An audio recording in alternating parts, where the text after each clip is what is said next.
Hi! Welcome to the Short Gabili YouTube channel, and for today's tutorial, I will be teaching you on how to change language and voice control on iPhone X. But first, kindly subscribe to this channel and don't forget to hit the subscribe button and the bell to notify you for the new updates. And let's start! Using your iPhone X from your home screen first, go to Settings. Then in the Settings, scroll down and find the Accessibility and then Tap. Then in the accessibility, scroll down again and go to physical and motor section and then tap the voice control. Then after that, in the voice control, tap the language.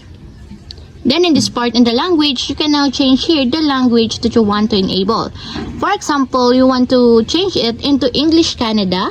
So this is the list of the ready-to-use languages in the English language. So for example, you want to change it into English Canada, just tap it until there's a check mark on the side, just like this. And also, if you want to change it into English United Kingdom, just tap it also until there's a check mark on the side. Then enable the language that you want to use.